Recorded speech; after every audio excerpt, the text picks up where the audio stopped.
Xenophobia in South Africa is boiling over right now. Migrants are being attacked on streets, blocked from hospitals, and chased from their businesses, and the victims are fellow Africans. Today we break down what is happening, why it keeps happening, and what needs to change. To understand today, you need a little history. When apartheid ended in 1994, South Africa opened its doors and migrants from across the continent started arriving. Zimbabweans fleeing economic collapse, Nigerians, Ghanaians, Somalis, all looking for a better life. But the post-apartheid promises never fully reached ordinary black South Africans. Unemployment exploded, services collapsed, and instead of holding the government accountable, communities found an easier target. Walmatawai, foreigner, Andan, Awan Mineo. In Tamantan 2008, over 60 people were killed in anti-immigrant violence across Johannesburg, Durban, and Cape Town. South Africa apologized. Then in 2015 it happened again. More deaths. More promises. And now, we are here. Again. Two groups are driving the current crisis, Operation Dudula and March and March. Operation Dudula marches into townships demanding immigration documents from business owners and intimidating foreign nationals while calling it patriotism. March and March has been running so-called clean-up campaigns in Durban for weeks. Some days they sweep streets, other days immigrants are physically assaulted, businesses forced to close, and people subjected to illegal citizen arrests. One Ethiopian business owner said his shops employ 400 South African workers, all now at home because the shops closed out of fear. And then these groups moved into hospitals, blocking migrants from receiving medical care in a country where the Constitution guarantees health care for everyone. The Supreme Court had to step in and remind South Africa that you cannot turn a sick person away from a hospital because of their passport.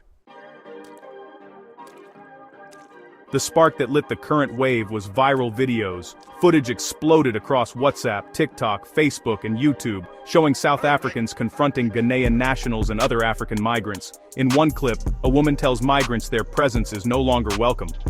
In another, a person believed to be Ghanaian is physically attacked on camera. Ghana responded. Nigeria responded. Diplomatic pressure built immediately.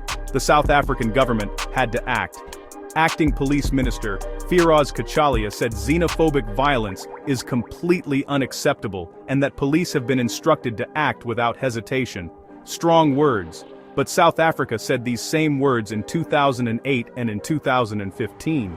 The question is whether anything actually changes this time. So, why does this keep happening? Youth unemployment in South Africa sits above 60%. That level of hopelessness, honestly, creates the perfect conditions for a scapegoat. The story told in townships is that migrants steal jobs, drive up crime, and drain social services. But, migrants are only 4% of South Africa's population. 4% cannot be responsible for 35 to 40% unemployment.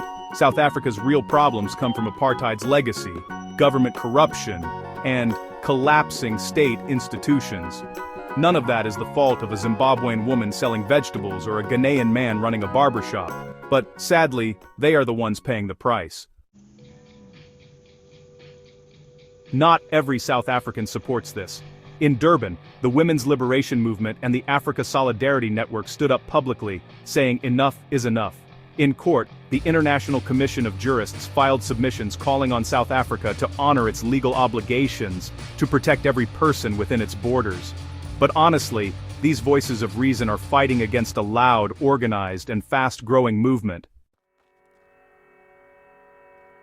We talk about African unity, free movement of people, and integrated Africa. But, how do you build any of that when a Ghanaian cannot walk safely in Johannesburg? South Africa has to make a choice. Be the rainbow nation it promised the world or keep going down this road. It cannot be both.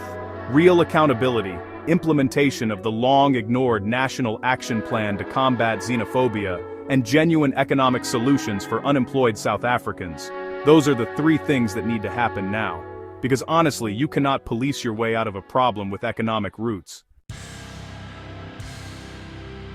What is happening in South Africa is not the story of who Africa is. It is the story of what happens when governments fail their people and people turn on each other instead of the system that failed them.